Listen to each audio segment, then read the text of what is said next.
and our students are incredible, amazing human beings. Tonight, we will partner as board members, students, parents, administrators, staff, and community members to share and develop ideas about what we want our district to be. When we share a common vision, we can all move together in the same direction and accomplish great things. Again, thank you for being here tonight, and we're glad you're here. So I'll now ask Dr. Kelgati to come to the microphone.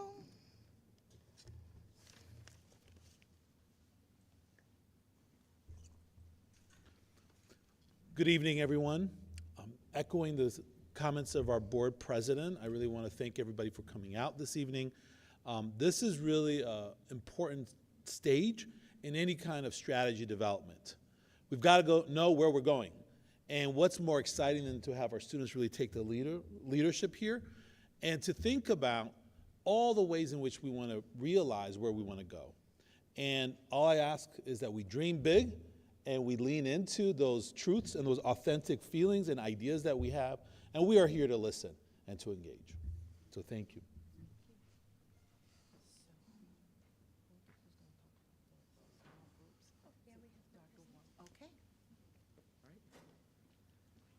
All righty, well, thank you all for coming today. How are you guys today? Good? Good? Awesome. All right. Well, my name is Luke Lockwood, and I'm the student ambassador at Oswego High School. And I'm Isabel Gershon, and I'm the student ambassador at Oswego East. We're so happy to have you all here for this public forum. And then is this the clicker here? Let's see.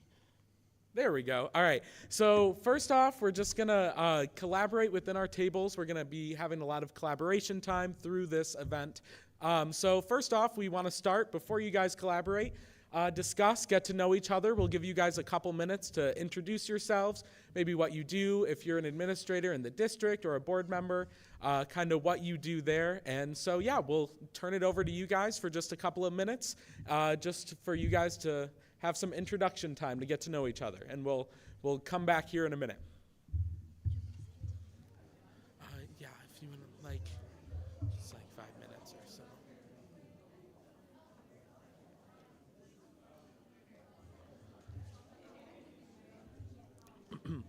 And then I'll go through this one. And then I'll go over the values. if you want to go through the values and that. Yeah, I can do those. And then I can do the belief and goal. And then we'll watch the video. Yeah, and then just more leader. Yeah. Yeah. Okay. I have it on here too. Babe. Just sit at any table. We'll give them to like...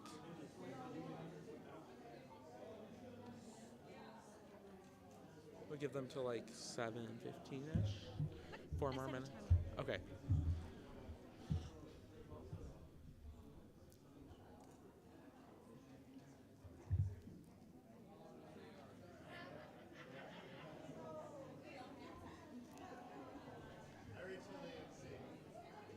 The table that doesn't have a baby, you're gonna just sit and enjoy. Okay. Okay.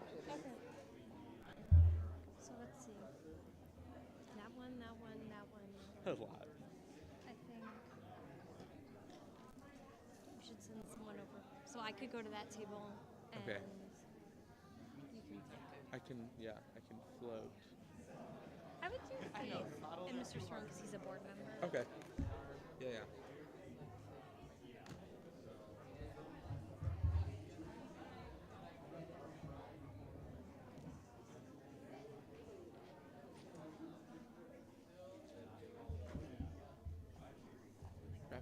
Okay. We'll go. Time.is. I love time.is. Okay. We'll give it like a couple more seconds. We'll go at 35. Should we wait for them to come on by? Okay. Oh, they knew. Yeah.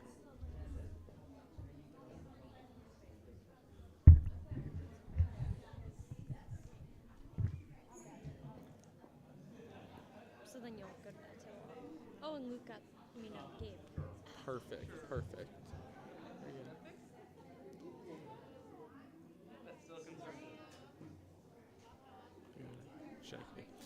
All right, everybody. Hopefully, within the next couple of seconds here, we'll kind of turn it back to the front as we keep on going with our forum. All right, well, we hope you guys all kind of get a brief understanding of each other, and we'll dive deeper into that in a couple minutes as we move on. But just we wanted to go over a little bit today about where our focus lies for this forum, with a little bit of structure here. We're really going to be diving into portraits of a learner, portraits of an educator, and portraits of a leader through this forum. Each table has a different one of these portraits, and you guys should know. If you don't know, someone will come around and help you out with that. But these are really the three core values that we're going to be digging into today. And if you see the QR code down in the corner, if you want to take out your phones, if you have them on you, and you want to scan that QR code, you're going to get a link where you can fill out 1 or 2 words about what each of those mean to you. So a portrait of a learner, portrait of an educator, and portrait of a leader. You'll get a couple of minutes to just kind of go through there. And if anybody needs assistance, we can come around and help you. But once again, with each one of those, you're just going to put maybe 1 or 2 words on what that means to you and how you view that. We'll give you a couple of minutes to fill that form out there.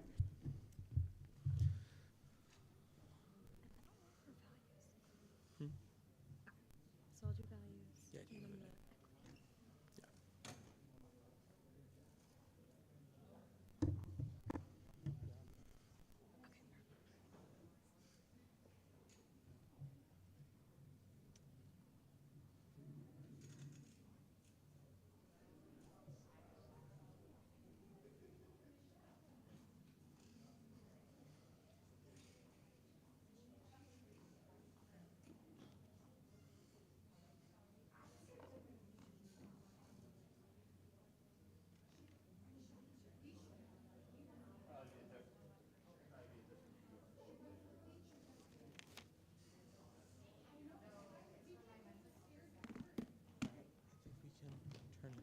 There's more people coming in.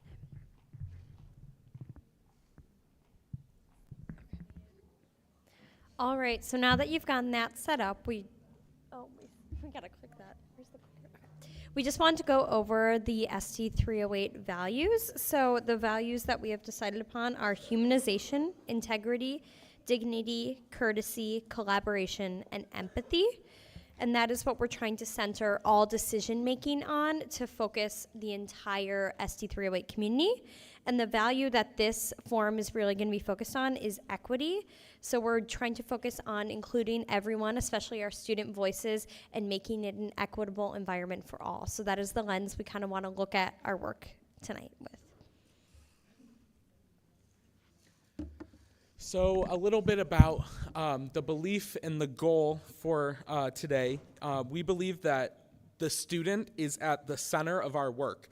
We are a school district after all, and so the student really is the center of that. And so you can kind of see on the little diagram up there kind of the different levels as it starts with. So it starts with the self-portrait, kind of yourself, where you view yourself, and kind of the goals as you go up through graduates, systems, and eventually you can get up to that educator and a leader as you go on. And that's kind of the path that's followed within education, but you can also put that into perspective in any area of your life as well as you go on, kind of those different levels. But these are just kind of the tiers that we see it as, where you might start as a student, a portrait of a student, a learner, and as you go on into leadership roles and positions. So if you just want to take a look at that right there.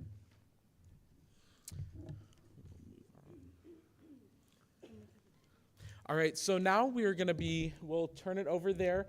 We're going to be showing you guys a quick video about a local school district in the area that took some of these same values and same approaches with the portrait of a student, or a learner, a portrait of a learner, a portrait of an educator, and a portrait of a leader. And I believe we'll look at this video and discuss here in a minute, but why don't we watch this real quick?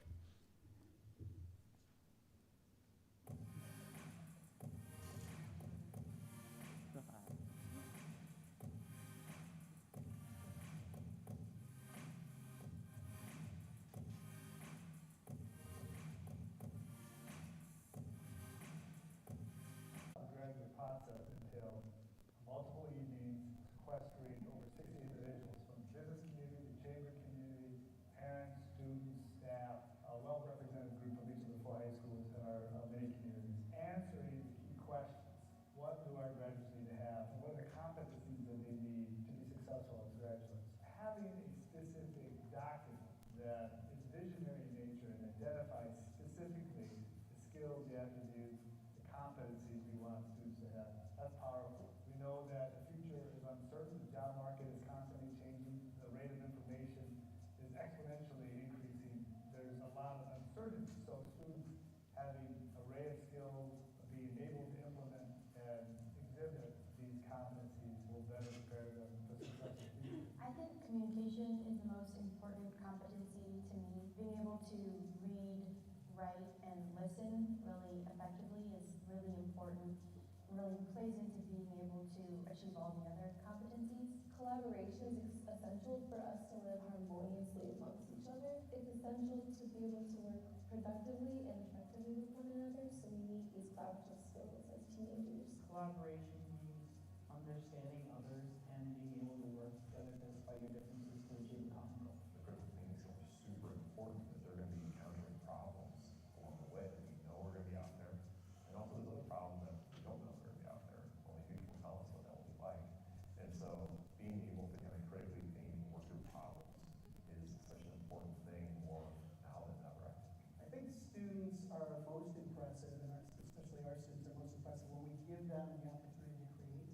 We often see that they will go well beyond what we expect. It's important for every student to be self-empowered because when you leave high school, you need to be ready to understand yourself, what your goals are, what you might need help with, and how to accomplish everything you want in life. I think they're all really important competencies, but the one that stands out the most to me for many personal reasons is embracing diversity.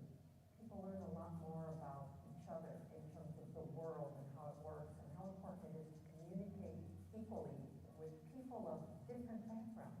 And just seeing each other as equal really puts us further ahead of the game for life. The profile of the graduate process sends the message that what we value is people and ideas.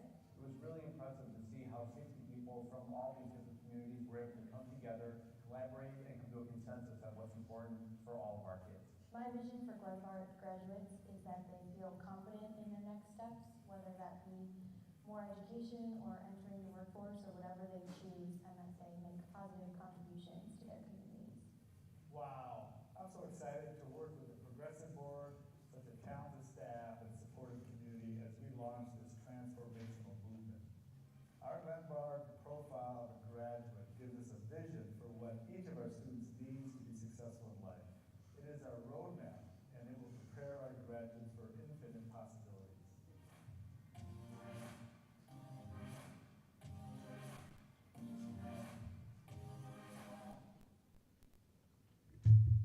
All right, so that came from the Glenbard School District, as you saw, just kind of their graduate program and what they saw with different forums like this one. So we're kind of emulating that in a sense. But as we go on, we just really want to dive into the profile of a learner, educator, and leader. And we want to build the district-wide MTSS, the multi-tiered systems of support, and SIP, the school improvement day plans. Through this, some of those key values that we're looking for with those three, that's really our goal through that, and what the community and what our students value through that as well. And we're really taking that into consideration. So I see some pictures. We'll wait for you before we move on. All right, and we'll turn it over to Isabel about a portrait of a leader. Okay, so we're going to start with portrait of a learner, which each table is going to have a different portrait. So we have portrait of a learner, portrait of a leader, and portrait of an educator. So you can see what is on your table with all the little, on the paper it will say what it has. But we're going to start with what a portrait of a learner should be. So this is kind of examples. You also have the questions for each one on your table, so we're not going to read through all of them just because it will differ from table to table, but these are kind of examples of what we're looking for. We want to think of qualities that we want to see within our educators, our learners, and our leaders. And then again, these are the questions we're kind of focusing on for our profile of an educator. We just want to keep centered on these ideas. And then just another example. Read those.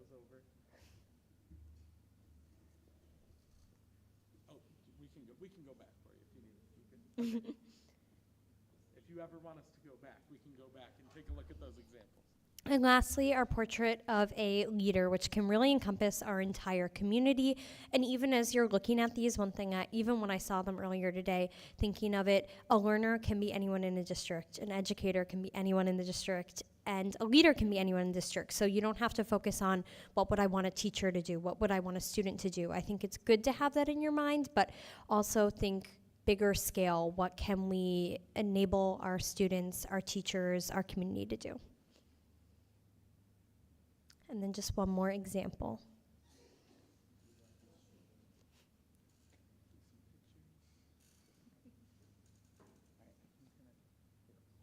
Okay.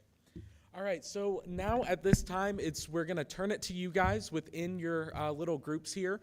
Depending on your table, you guys will be discussing the portraits of a learner, educator, and leader. And so those conversations can happen at each of your tables. If at any point you want us to go around and we can go back to a slide that you want to see some more examples to bounce off some ideas, you can go for that. But at this time, we have questions at each table. We'll be bouncing around, but the time is yours to kind of discuss and have those conversations, and we'll be around. Dr. Waller, you got anything?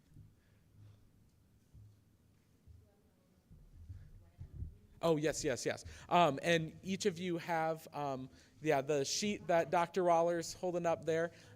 Yeah, the curvy bodies. You guys can write all of your ideas on there, all right? So happy discussing, and if you need anything, if you need us to go back to a slide, we'll be happy to do that as well. Yes, for sure. There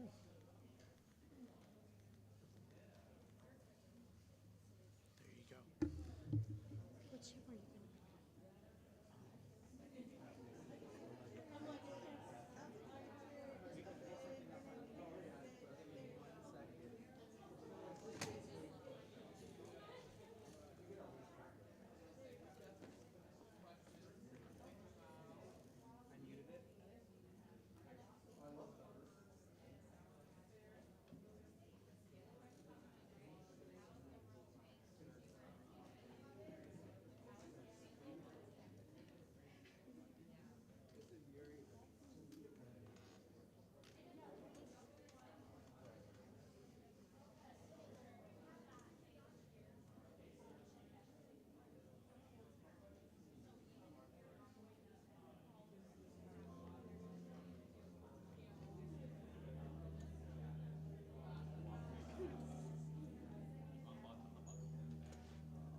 I hope your conversations are going well. Just so you know, we're going to be wrapping up in about a minute.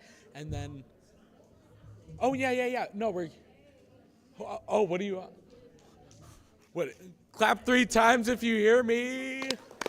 There you go. I'm new at the call and response stuff. I'm learning.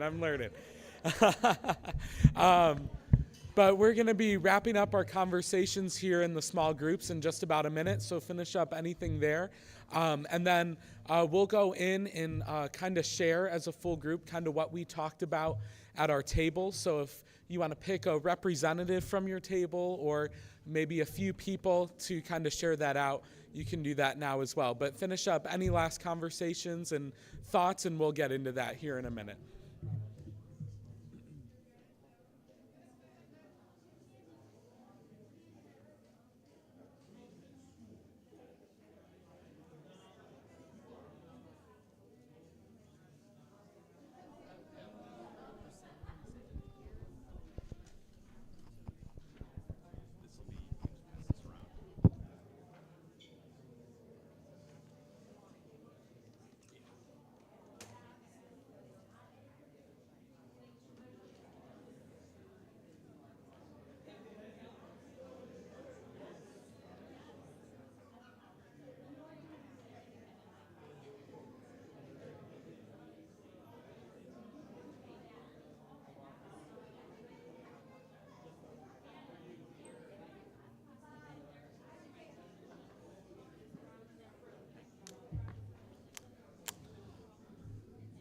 Do you want to do a attention getter? What's one you know? I don't. The problem is I don't know if everyone's gonna know it.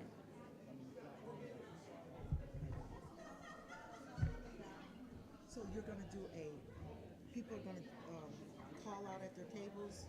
We'll walk around with a mic and they'll. Okay. We'll get. And then what time what time is that all done? I'm not sure. Okay. Just asking.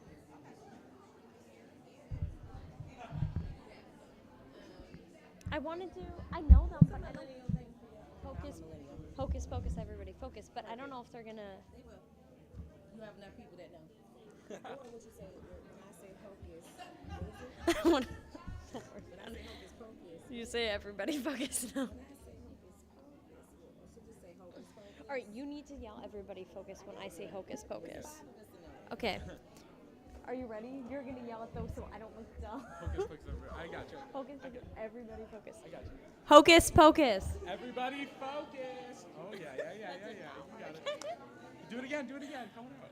Hocus pocus. Everybody focus. There we go. Loud. You got And it. then you say everybody focus. In the mic. There you go. God, I got overshadowed by the clap. No. We're still working on those attention getters, so don't worry. We'll get there. Next forum, they're going to be stronger than ever. All right. So we're going to just kind of start with each portrait. And we'll start with a portrait of a learner. So where are my tables that did portraits of a learner? One back there. All right. So what? Okay. So we'll go over. Somebody from those tables stand up and we can kind of bounce ideas going off of there, kind of what you shared at the tables. We'll start over here, and if you guys have anything to add, you can as well. So just anything that you guys kind of talked about through there.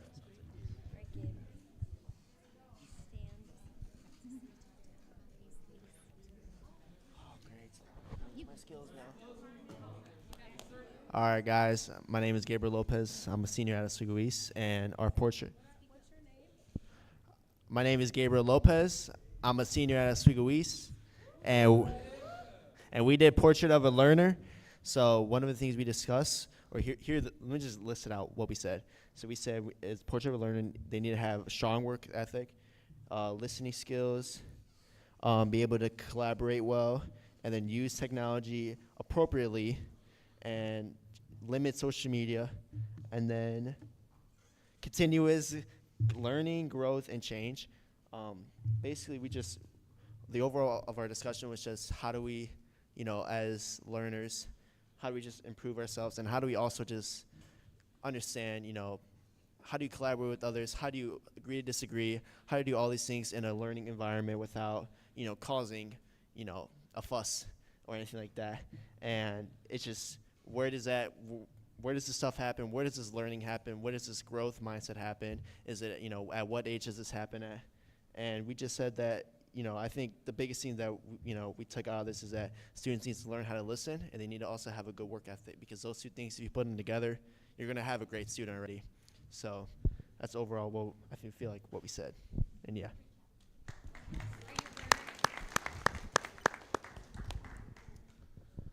Okay, hi, I'm Hannah Groh.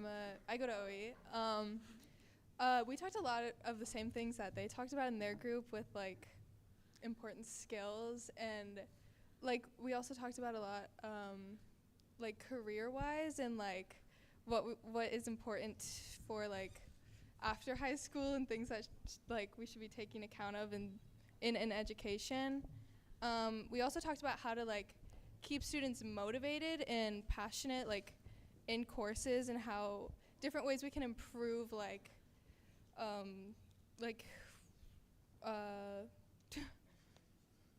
like connections between content. Like a specific thing we talked about was like we could combine like a chemistry and culinary class to keep like students who are more interested in culinary like on board for like learning about chemistry and important things like that.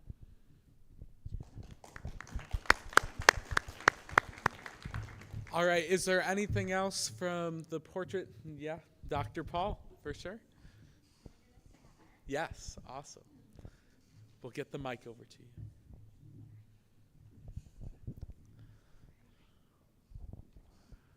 All right, so we identified several things that we would like to highlight: trustworthiness, seeking to understand, tenacity.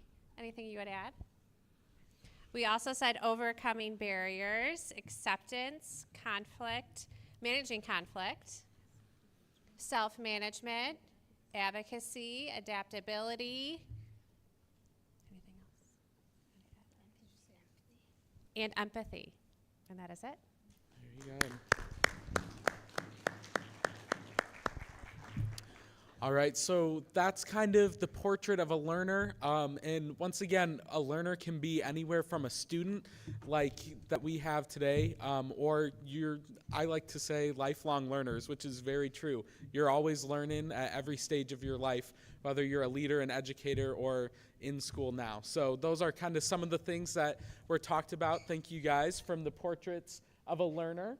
Now we'll move on to our tables that were focused on the portrait of an educator. So where were those tables at? I know we got one over here, one over here. We'll start over here and we'll work our way around. All right, so I'm Liana, and so we did the 3 E's for the educator, which are engaged, enlighten, and education. So we think that if students are engaged, it might also help bring people to enlighten and like understand more of like whatever they're learning, and then that brings in education for them, and that's like our 3 main points for being an educator. Is you want to complete those 3 things for each and every student.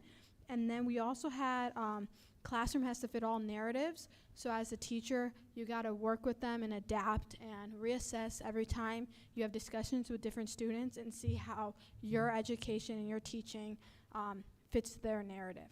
Thank you. All right. And now we're this table over here, over there.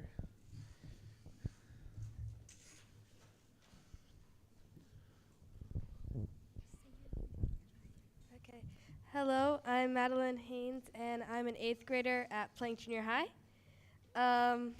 So some of the things that we wrote down for a portrait of an educator is that they have dedication and commitment to their job. Something else I wrote down just on my own was like they can control the behaviors of the students, and they like can like control classroom behaviors, because like that's a big thing, especially for like some like schools, because behavior can really disrupt the learning of other students. They want to make sure that their students like thrive, and they're not like trying to like ruin them, I guess, or like they just want to make sure that their students like learn. They are able to change their teaching to like help the students, and they're not trying to like, you know, fail them. They are aware of the needs of their students. They connect like their teaching ideas to like the real world, so we at least get like something out of it, so we know like how that would apply to us in the real world. Allow the students to be like social and interact with each other and like collaborate. They're empathetic towards what the students need. They add more collaboration opportunities. And a teacher, okay, I just repeated all the same things. Thank you. Did we have any other tables for a portrait of an educator? I'm not sure. No. Okay. All right. So once again, thank you guys for sharing your thoughts on that. I know I was able to sit in on one of those tables, and there were some really great discussions going on.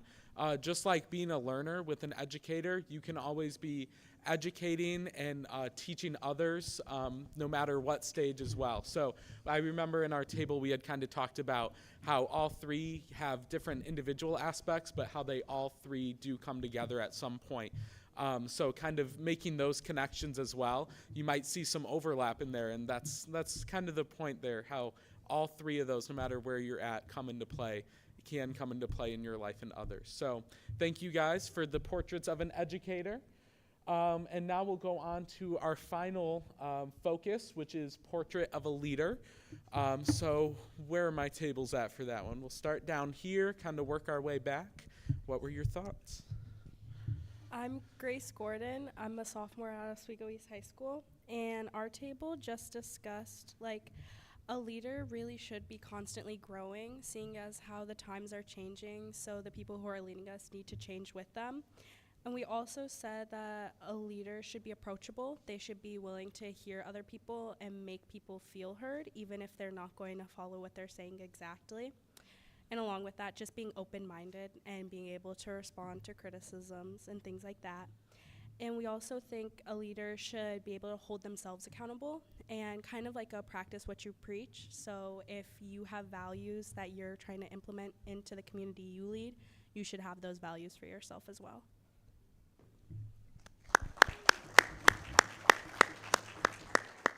All right, we're back there. All right. Hi, everyone. My name is Andrew Medrano. I'm a sophomore at Oswego East High School. And what we discussed is, the first thing that we discussed is a leader, kind of like what Grace said, should be adaptable and agile, because the situations that we're going to have to be leading in, those are constantly changing, right? The situation that we're going to be in and we're going to have to step up and be a leader, that's not going to be the same a week, a month, a year from now, right? So what's important is that a leader has the ability to change the way they communicate, change the way they lead, change how they respond to different situations. And Mr. Gatewood mentioned a Bruce Lee quote that I think is pretty tough, like suits her pretty well. Says, "Be like water, making its way through the cracks. Do not be assertive, but adjust to the object, and you shall find a way around or through it. If nothing within you stays rigid, outward things will disclose themselves." So that's we thought adaptability was important. We also thought approachability was very important as well. And we kind of talked about the specific actions that build that sense of approachability. The first thing is presence. When you see school administrators, even just your teachers walking through the hallway, it builds that sense of familiarity. And even more than that, when you have administrators like, just Ms. Bankowski as an example, right? When you see her, saying hello in the hallways, saying good morning with a smile. Whenever you're put in that situation, you got to visit her, go to her office or something. It's not as intimidating because you see those leaders are present. You see that they're friendly and that they value you on a personal level. And we also thought that students could be leaders too, just by really breaking down barriers, not categorizing people in a specific group, but just being open and accepting and treating people right. And yeah, that's everything.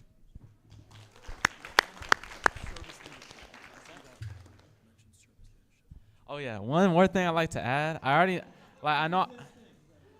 know I was already been yapping for a little bit. But we think it's important to be a servant leader, right? I think this applies to us students, if you get an executive position, but it really applies to anything. It's very easy for you to use your position of power or influence just to benefit yourself, only be thinking about yourself. But the good leaders, they think about other people, and they use their leadership position to serve other people.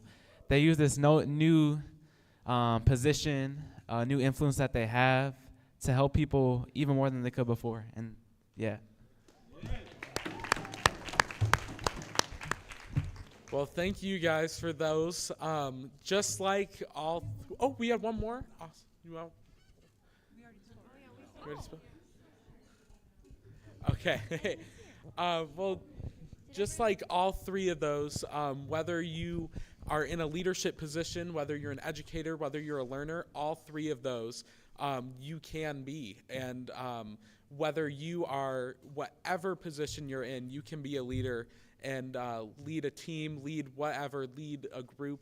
And you can also be a lifelong learner and a lifelong educator as well. And using all three of those is really important, and especially as we go along with school. So thank you all for sharing your ideas. I hope there was some good overlap in there, and we got our brains moving and flowing tonight. So awesome. And Dr. Waller would just like to share a couple final thoughts. Such a surprise. Thank you all so much for being here.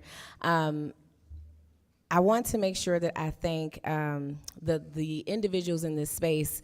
They're all scattered through, whether it's a student or a leader or support.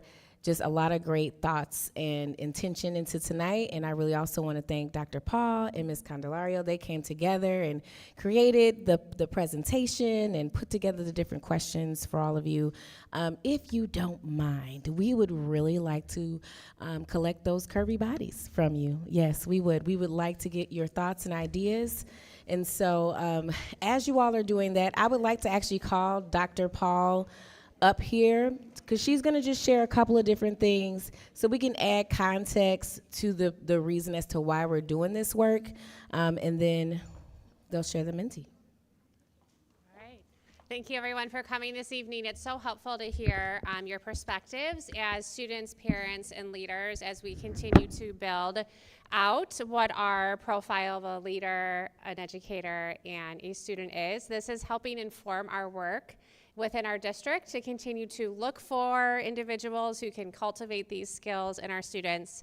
And you can see behind me, this is initially before we even engaged in the work. These are some things that have risen to the top. The words that are larger are actually the ones that were repeated over and over again, and the things that we're looking for in regards to learning for kids. And we're looking for experiences for students that are relevant and engaging, challenging, differentiated, fun, innovative. And this is so powerful for us as leaders in the district to hear from you and engage in this work together. So thank you so much for coming this evening. Dr. Kilgatti, would you like to close us out with any final remarks as we end our time together? I don't know about you, but I think about the future is bright. Oh, Zoom? Is there Zoom people? Okay. All right. No, I mean, I would say the only thing that, I don't know about you, but sitting at your table, not only did I feel like the future is bright, I felt like the future is now. Anybody else agree with me? The future is now. And the work we're doing was just so inspiring for me. So kudos to the organizing team. Let's give them a huge round of applause. This is not, again, the future is now because those efforts to get us to today is what made it happen. So thank you. Secondly, to the Board of Education, your leadership in prioritizing student voice brings those who need to represent those values to the table. And if it wasn't for that, I know this is the third, this counts as the third public forum with student voice centered. Is that correct? Second. So I just think that's important. Not all boards of education, very few boards of education are doing this. So I'm not just paying lip service, I'm stating a fact. When we were at the IASB conference this past year, it was said very few boards, and the reason why why am I doing this? Because I'm excited.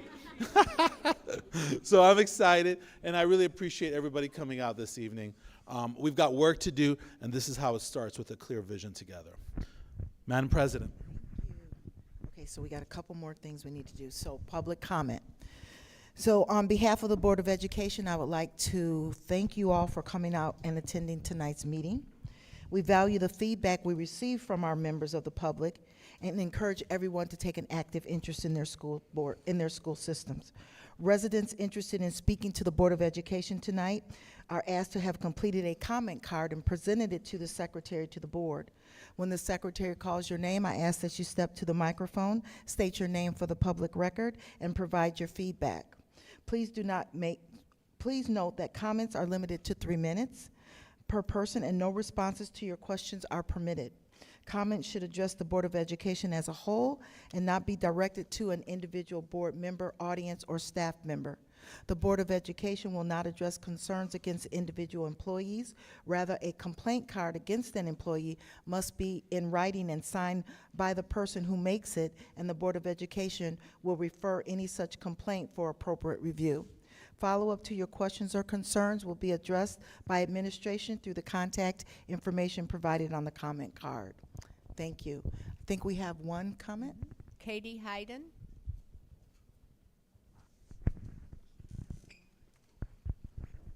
Hello all. I just wanted to give you a friendly reminder that Wednesday this week at Oswego High School is the I still want to encourage you to think about different forms of education. This can start right after high school. You could go on to Google and get Google certs that could help our SEO. You could help build websites. You could go into real estate. You could take even more licensing exams to be an insurance agent. And you could also go to the Union Hall. These are all ways that you can start to make prevailing wages at 18. You don't have to make $14 or $16 an hour.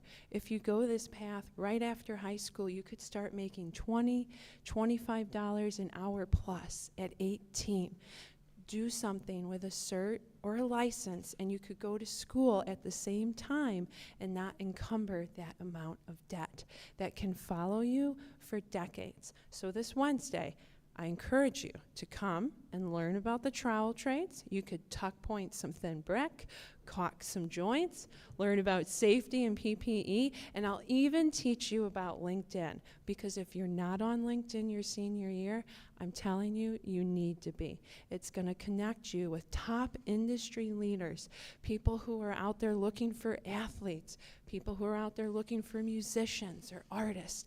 And if you create that profile now, with social media, video, photography, your volunteer hours, your community service, I guarantee you somebody will find you, but you need to get on LinkedIn now. So thank you so much. Thank you, Ms. Hayden. Okay, now I'd like to give our board members any opportunity for final comments.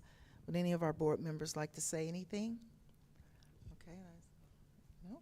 Well, okay. Thanks for coming out. All right, can I have a motion to adjourn? All in favor?